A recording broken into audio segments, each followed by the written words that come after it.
Now, Australia is planning to ban children. Australia में social media ban कर दिया है ओनली फॉर चिल्ड्रन अंडर 16। ये बात नोट करने वाली है, हमारी तरह नहीं कि अपने खुद के मफादात के लिए, पॉलिटिकल मफादात के लिए जो है वो पूरा सोशल मीडिया ही जो है वो बैन कर दे। उनको पता चल गया कि सोशल मीडिया जो है वो हमारी यूथ को, हमारे चिल्ड्रन को जो है वो यहाँ पे हार्म कर रहा है, तो इसलिए उन्होंने ये स्टेप उठाया। ये स्टेप हमारे यहाँ भी उठाना चाहिए क्योंकि लिटरेसी रेट में ज़मीन आसमान का फ़र्क है।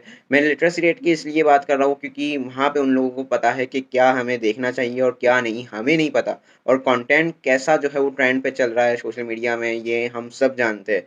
ठीक है, कैसा कंटेंट जो है वो ट्रेंड पे चल रहा है, कैसा कंटेंट देखा जाता है। हमें चाहिए कि चिल्ड्रन अंडर 16 में जो है वो बैन लगा दिया जाए सोशल मीडिया पे।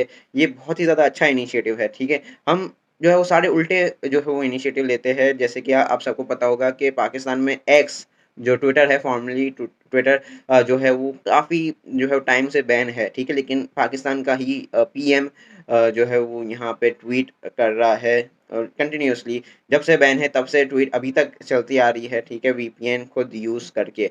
ठीक है, तो मतलब एक तो सही इनिशिएटिव नहीं लेने, इनिशिएटिव लेने भी है तो सारे उल्टे इनिशिएटिव लेने हैं क्योंकि ट्विटर जो है वो एक लेजिड सोर्स ऑफ न्यूज़ था। जो है सारे ऑफिशियल्स वहाँ पे अकाउंट बना के बैठे हुए हैं। किसी भी मुल्क में जो है वो कोई भी जो है वो वजह के लिए, ऐसी वजह के लिए, ठीक है, पॉलिटिकल मफादात के लिए ट्विटर को बैन नहीं किया गया। दूसरे सारे रीजंस हो सकते हैं लेकिन जो है वो सिर्फ पॉलिटिकल इश्यूज़ के लिए कोई भी सोशल मीडिया बैन नहीं करता किसी भी जगह पे।